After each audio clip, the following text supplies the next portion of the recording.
The grand halls of the Galactic Council stretched far beyond what human eyes could easily comprehend. Massive pillars of shimmering crystal rose into the darkness above, their peaks lost in the artificial atmosphere that filled the chamber. Admiral James Walker stood at the center of the speaking platform, his weathered hands gripping the smooth metallic podium. Around him, arranged in ascending rings that reached toward the unseen ceiling, sat representatives from over 300 species. They were laughing at him. The sound echoed through the chamber. Clicks, whistles, electronic buzzes, and various alien vocalizations that his translator converted into the unmistakable sound of mockery. Walker kept his face neutral, a skill learned through decades of military service. His blued uniform, adorned with the silver Earth insignia, remained perfectly pressed despite the 2-hour presentation he had just delivered. The human expects us to believe they've mastered 7-dimensional engineering. The voice belonged to first speaker Bright Crystal, a towering being whose crystalline body sparkled with internal light. When they barely managed to achieve 4-dimensional space, full technology just 50 years ago. More laughter followed. Walker noticed how the Meridian representatives, with their sleek chrome bodies and glowing red sensor arrays, seemed particularly amused. Their empire controlled nearly a quarter of the galaxy, their 5-dimensional warships the most feared vessels in known space.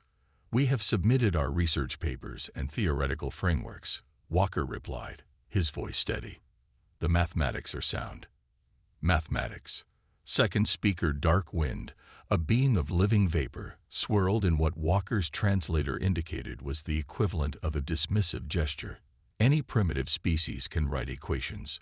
The gap between theory and practical application is vast, especially when dealing with higher dimensions. Walker tapped his datapad, bringing up a holographic display above the podium. Complex equations and dimensional models filled the air around him. "Our scientists have spent the last 20 years. 20 years, interrupted third speaker Metal Song, their metallic scales rattling with amusement. The Meridian Empire spent 3 centuries perfecting 5-dimensional travel. The Crystalline Collective needed 5 centuries for their breakthrough. And you claim to have jumped from 4 to 7 dimensions in mere decades." The Admiral zoomed in on a particular section of the equations. "If you examine the quantum entanglement matrices." "Enough," Bright Crystal's voice cut through the chamber. "We have entertained this fantasy long enough. The Council's time is valuable. Admiral Walker, Earth's petition to join the Advanced Technologies Committee is denied. We suggest you focus on mastering current technology before presenting such ambitious claims." Walker stood straight, his eyes scanning the chamber. Some species looked on with pity, others with disdain, but most simply seemed entertained by the whole spectacle. Only the Meridian representatives showed any other emotion. Their sensor arrays had shifted to a deeper red, indicating what his briefings had taught him was concern mixed with contempt. "I understand," Walker said finally. "Earth thanks the Council for its time." He began gathering his materials, his movements deliberate and unhurried. "One moment, Admiral." The Meridian ambassador's synthetic voice carried across the chamber. "While your claims are clearly optimistic, we find Earth's rapid technological progress concerning. Perhaps it would be beneficial for your world to accept guidance from more advanced civilizations. The Meridian Empire would be willing to establish a permanent advisory presence in your solar system." Walker recognized the thinly veiled threat. The Meridians had a history of turning advisory presences into full military occupations. He smiled slightly, thinking of the message he had received just before entering the chamber. "Thank you for the generous offer," he replied, his voice carrying a hint of satisfaction that made several representatives lean forward in their seats. "But Earth prefers to develop at its own pace. Good day to the Council." As Walker left the chamber, the laughter resumed behind him. He didn't mind. In less than 24 hours, the ESS Prometheus would launch from its lunar dock, and the galaxy would learn that human mathematics wasn't just theory. His communicator buzzed softly. A message from Dr. Reed. "Infinity engine calibration complete. We're ready." Walker smiled. Let them laugh. Soon, very soon, the laughter would stop. Deep within the Himalayan mountains, beneath 2 miles of solid rock, Dr. Anna Reed watched the Infinity engine pulse with a soft blue light. The massive chamber housing the engine stretched 300 meters in diameter, its walls covered in quantum computers and cooling systems. The engine itself looked deceptively simple, a perfect sphere suspended in midair, surrounded by rotating rings of dark metal. Power levels are holding steady at 98%, reported Tom Wilson from his control station. His fingers danced across holographic displays, adjusting minute variables that kept the engine stable. The 7th dimensional matrix is maintaining cohesion. Anna nodded, her gray eyes fixed on the central display. 20 years of her life had led to this moment. She remembered the day she first proposed the theory, how her colleagues had laughed, how the scientific community had called her work fantasy physics. Now, standing in front of humanity's greatest achievement, those memories only made her smile. Dr. Reed called Mark Rogers, their head of security, as he rushed into the control room. Admiral Walker's presentation to the council just ended. They laughed at us. Of course they did, Anna replied, not taking her eyes off the engine. Just like everyone laughed at the Wright brothers, at Einstein, at Hawking's dimensional theories. Laughter is the sound progress makes before it changes everything. The room hummed with energy as dozens of technicians and scientists worked at their stations. Each person here had been carefully chosen, not just for their brilliant minds, but for their ability to think beyond conventional physics. Understanding 7-dimensional space required completely abandoning traditional concepts of reality. Final diagnostics are coming in, reported Lisa Chen, head of engineering. She stood before a wall of data streams, her hands moving through the holographic information with practiced ease. The containment field is holding. Quantum entanglement rates are beyond our highest projections. Anna walked closer to the engine, studying the way light seemed to bend oddly around it. Most people saw only the physical structure, but she could see more. The mathematical patterns, the way space itself wrapped and unwrapped around the sphere, the beautiful dance of dimensions that no human eye was truly meant to perceive. Message from Captain Stone, Mark announced. The Prometheus is ready for engine installation. They're waiting for our final confirmation. This was the moment of truth. The engine had worked perfectly in tests, but installing it in an actual ship, that was different. One microscopic miscalculation could tear a hole in reality itself. Dr. Reed, Tom called out, his voice tense. We're detecting some unusual readings from the quantum field. The engine it's accessing dimensions we didn't program it to reach. Instead of showing concern, Anna smiled wider. It's not a malfunction, Tom. The engine isn't just accessing higher dimensions, it's discovering them. We built it to understand 7th-dimensional space, but it's showing us there's so much more. She turned to address the entire room. What we've created here isn't just an engine. It's a key that unlocks the true nature of reality. The aliens mock us because they think in linear terms. 3rd dimension to 4th, 4th to 5th. They climbed the dimensional ladder one step at a time over centuries. Walking to the main control panel, Anna began the shutdown sequence for transport. But we humans, we looked at the entire ladder at once. We didn't try to master each dimension separately. We created an engine that understands all dimensions simultaneously. The engine's glow dimmed gradually as it powered down. Teams of technicians began preparing it for transport to the lunar dock where the Prometheus waited. Everyone moved with careful precision. They were handling something that could literally bend reality. Message from Admiral Walker, Mark said, reading from his tablet. The Meridians offered to guide our development. He thinks they're planning something. They always were the most aggressive species in the Council, Anna replied, watching as the engine was secured in its transport container.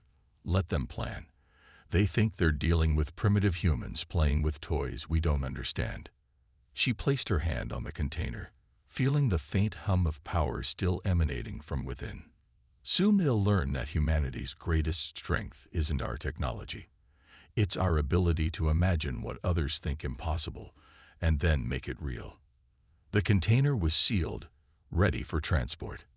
In less than 12 hours, it would be installed in humanity's first seventh-dimensional vessel. And then, Anna thought, the real work would begin. "Let them laugh," she whispered. "The best discoveries always sound impossible until they're inevitable." The emergency alarms in Earth's Defense Command Center blared as massive ships emerged from five-dimensional space near Jupiter's orbit. The main display showed hundreds, then thousands of Meridian warships appearing in neat, geometric formations. Their chrome hulls reflected the distant sunlight, making them shine like artificial stars. General Robert Harris stood before the tactical display, his face illuminated by the red emergency lights. "How many?" he asked, his voice tight with tension. 10,000 ships, and still counting, sir," reported Officer Jack Turner from his monitoring station. "The largest fleet ever assembled in recorded galactic history." The command center buzzed with controlled chaos as military personnel rushed between stations, tracking the incoming armada. The massive underground facility, built beneath the Rocky Mountains, had never seen such activity. "Message incoming from the Meridian flagship," announced Communications Officer Mary White. "They're broadcasting on all frequencies. They want everyone to hear this." "Put it through," Harris ordered, straightening his uniform. The main screen flickered, showing the imposing figure of Supreme Admiral Vale. Like all Meridians, his chrome body featured intricate patterns and a glowing red sensor array. But unlike the ambassador from the council meeting, Vale's body was covered in battle scars, each one earned in countless conquests. "People of Earth," Vale's synthetic voice carried an artificial warmth that made it even more threatening. "Your recent claims of technological advancement have concerned the greater galactic community. The Meridian Empire, in its wisdom, has decided to take preventive action." Harris clenched his fists but remained silent. Around him, the command staff watched with a mixture of fear and determination. "Your surrender will be immediate and unconditional," Vale continued. "All military installations will be decommissioned.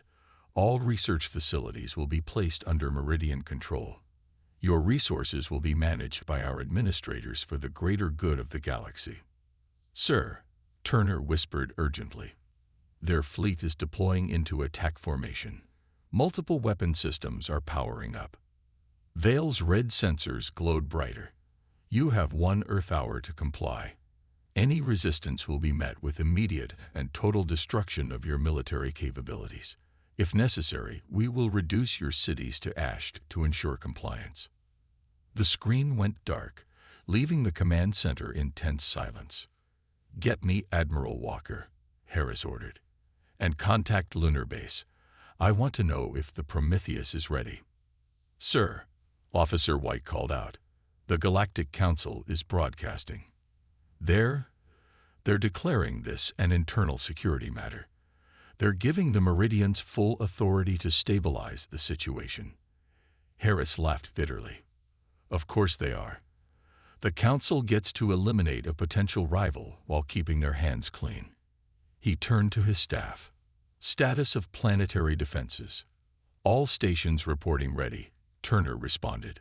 "But sir, our simulations show even our best weapons can't penetrate five-dimensional shields against 10,000 ships. They're not here because they think we're strong," Harris said, walking between the stations. "They're here because they're afraid. They laughed at us in the council, but that laughter hid their fear. They've seen how fast we advance, how quickly we learn." A light flashed on his personal communicator. "Walker here," came the Admiral's voice. "The Prometheus is ready." Dr. Reed completed the engine installation ahead of schedule. Harris looked at the tactical display, where thousands of red dots represented the Meridian fleet. "How many ships would it take to conquer Earth, Admiral?" "Against conventional defenses, probably 100, Walker replied. "They brought 10,000. They'd brought 10,000 ships to make sure we couldn't possibly win, Harris said, a small smile forming on his face. They don't realize they brought 10,000 targets. He turned to communications. Send a message to Vale. Tell him Earth declines his generous offer. Then to Tactical. Begin evacuation of all orbital facilities. Get our defense satellites into position. Sir, Turner looked concerned. We're talking about the most powerful fleet ever assembled. They could glass half the planet in minutes. Harris checked his watch. They could. If this was going to be a conventional battle. His communicator blinked again. A message from Lunar Base. The Prometheus was launching. Let them think we're preparing for a hopeless last stand, he told his staff. Let them think we're being brave or foolish. In 55 minutes, they're going to learn that humanity's greatest weapon isn't our technology. He looked at the display of the massive fleet, remembering something Dr. Reed had said during a briefing. Our greatest weapon is that we never, ever fight the way our enemies expect us to. Prepare for combat, he ordered. And someone get me some coffee. I want to be wide awake when history is made. The ESS Prometheus hung suspended in its lunar dock, its sleek hull reflecting Earth's blue glow. Unlike the massive Meridian warships, the Prometheus was surprisingly small, barely larger than an old Earth naval destroyer. Its dark surface seemed to absorb light in strange ways, making it difficult for even advanced sensors to focus on its true shape. Captain Michael Stone stood on the bridge, watching his crew of 50 make their final preparations. Each person had been chosen not just for their skills, but for their ability to comprehend things that defied normal human understanding. The ship's neural interfaces required minds that could process 7-dimensional mathematics without breaking. Engine room reports ready. First Officer David Cooper announced from his station. Dr. Reed's final calibrations are complete. The Infinity engine is singing, according to engineering. Stone nodded, understanding exactly what they meant. Even here on the bridge, he could feel it. A subtle vibration that seemed to come from everywhere and nowhere at once. The engine wasn't just a machine. It was a key to understanding reality itself. Tactical, Stone called out. Status of the Meridian fleet. Still holding position near Jupiter, sir, replied Tactical Officer Emma Ross. Their numbers have stopped increasing. Final count, 10,423 ships. They're arranged in a standard conquest formation. Stone smiled slightly. Standard tactics. That's all they knew. Message from Earth Defense Command.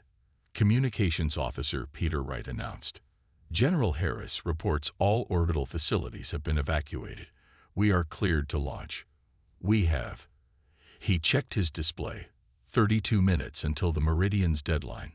Stone took his command chair, feeling the neural interface connect with his mind. The sensation was strange, like suddenly being able to see in colors that shouldn't exist. Around him, his crew experienced the same thing as their stations came fully online. All hands, Stone's voice carried throughout the ship. This is the captain. What we're about to attempt has never been done before.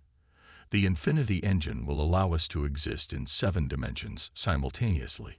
Your training has prepared you for this, but theory and reality are different things. He paused, letting his words sink in. The Meridians expect us to fight conventionally, to die bravely but futilely. They don't understand that humanity's greatest strength is our ability to change the rules of the game entirely. Dock Control reports all systems green. Cooper reported. We are ready for launch.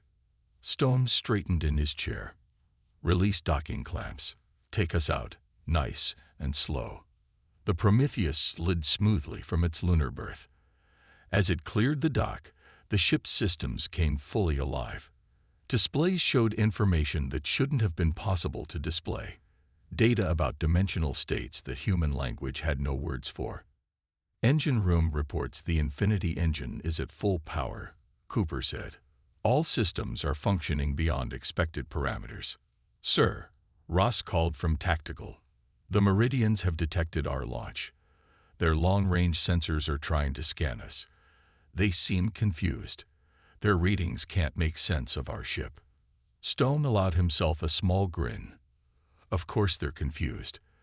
They're trying to understand a 7-dimensional vessel with 5-dimensional sensors. It's like trying to understand a cube by looking at its shadow. The Prometheus accelerated smoothly, its revolutionary drive system allowing it to move without conventional propulsion. To outside observers, the ship seemed to flicker, as if it couldn't decide quite where or when it wanted to be. Message from Dr. Reed, Wright announced.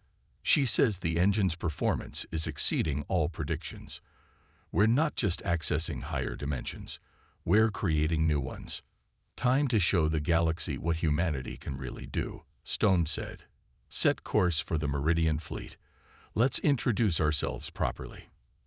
As the Prometheus moved toward Jupiter, Stone felt the ship's systems integrating more deeply with the crew. The neural interfaces allowed them to perceive their environment in ways that would drive ordinary minds insane. But they weren't ordinary. They were humanity's best, chosen for their ability to see beyond normal reality.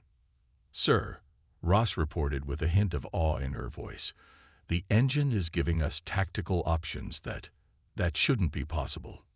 Possible is what we make it, Lieutenant, Stone replied. That's what the Meridians don't understand. They think they're coming to stop our advancement. He watched as Jupiter grew larger on their main display, the massive Meridian fleet now visible as a cloud of artificial stars. But they're not here to stop our advancement, he continued. They're here to witness it. The Prometheus sailed on, a small ship carrying humanity's greatest achievement toward its first true test. Behind them, Earth watched and waited. Ahead, 10,000 ships prepared to learn why you should never underestimate human ingenuity. All hands to battle stations, Stone ordered. Let's show them what impossible really means. The massive Meridian fleet hung against the backdrop of Jupiter's swirling storms, 10,000 ships arranged in perfect geometric patterns. Each vessel was a masterpiece of 5-dimensional engineering, their chrome hulls gleaming with powerful energy shields. The smallest of their ships was larger than Earth's biggest space station. Supreme Admiral Vale stood on his flagship's command deck, his metallic body reflecting the red glow of emergency lights.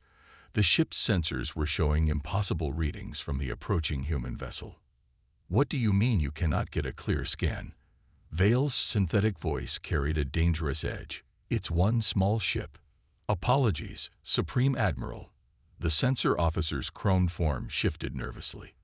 The human vessel. It's not behaving according to known physics. Our 5-dimensional sensors can't maintain a lock. It's as if the ship exists in multiple places simultaneously. Vale turned to the main tactical display, watching the tiny dot that represented the Prometheus.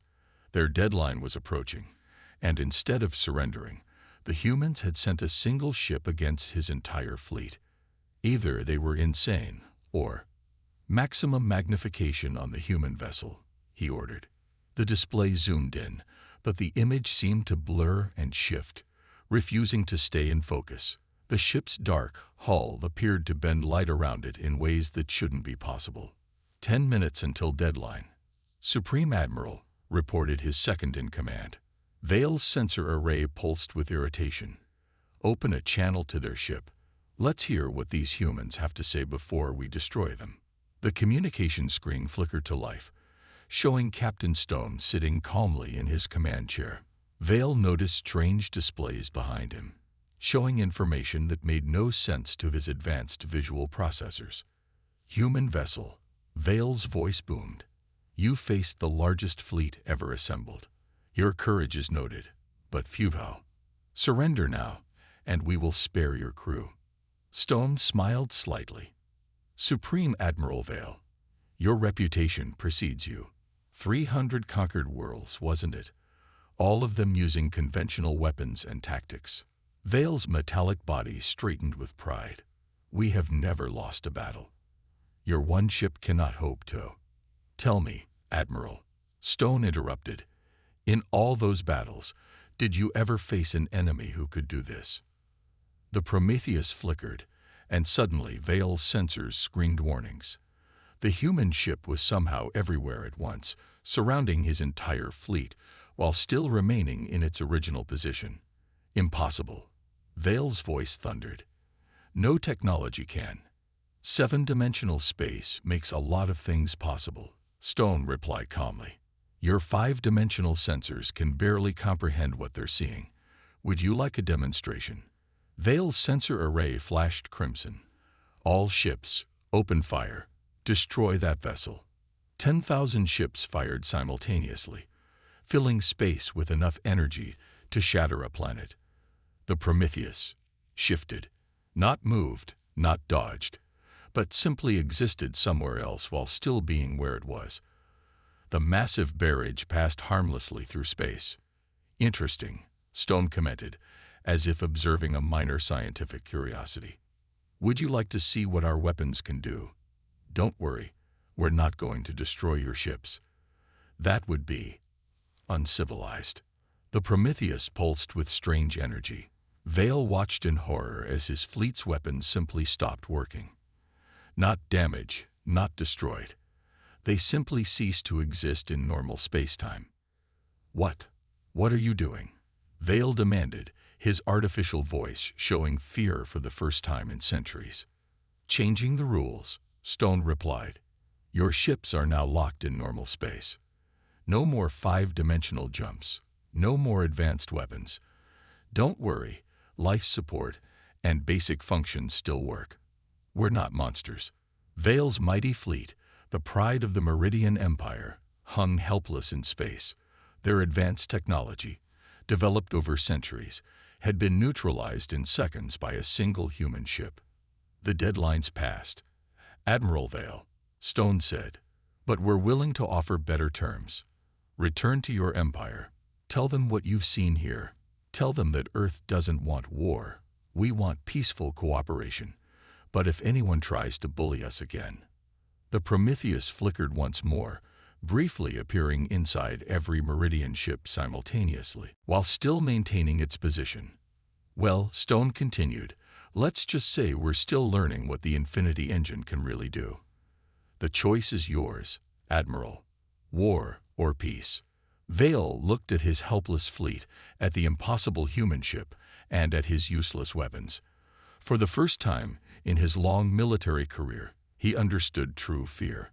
And somewhere in the Galactic Council chambers, no one was laughing anymore. Inside the Prometheus, time seemed to flow differently as the Infinity Engine reached its full potential.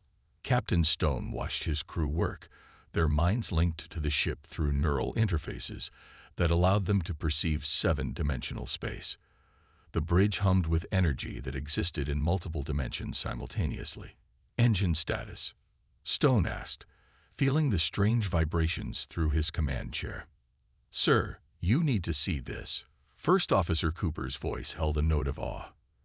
The Infinity Engine isn't just operating at full power, it's evolving.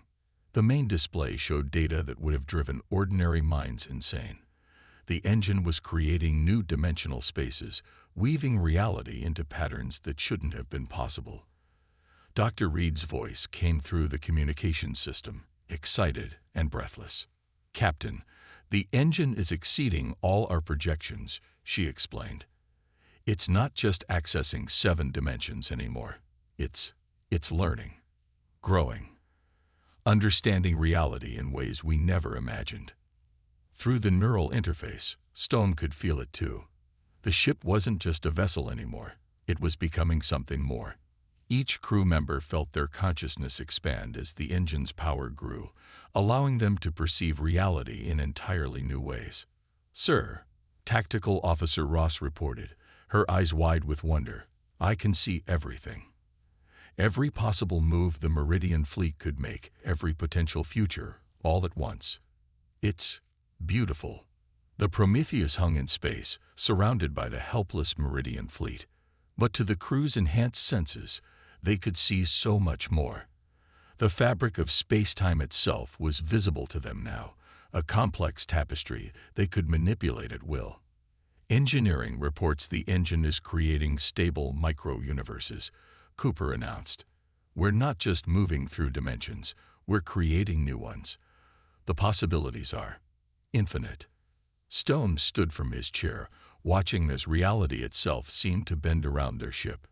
The Meridian vessels, once so threatening, now seemed primitive, like stone tools compared to antimatter reactors. "Sir," Communications Officer Wright called out, "we're receiving something. Not normal communications. The engine is picking up signals from everywhere, everywhen, every possible dimension." Through their neural links, the crew began to understand. The Infinity Engine wasn't just a propulsion system or a weapon. It was a key that had unlocked humanity's next evolutionary step. They were seeing the universe as it truly was. Infinite, interconnected, alive with possibilities. "Dr. Reed," Stone called out, "are you seeing this?" "Yes," her voice came back, filled with emotion.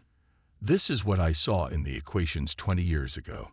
Not just a new form of travel or power, but a new way of existing. The engine isn't just allowing us to access higher dimensions. It's teaching us how to transcend our limited understanding of reality." The Prometheus pulsed with energy that rippled through multiple dimensions. Around them, the Meridian fleet's five-dimensional technology seemed to flicker, their advanced systems primitive compared to what humanity had achieved. "New reading from the engine core," Cooper reported. It's showing us how to share this knowledge, not just with our crew, but with all of humanity." Stone smiled, understanding flowing through him. This was why the Meridians had brought such overwhelming force. Somewhere deep down, they had known.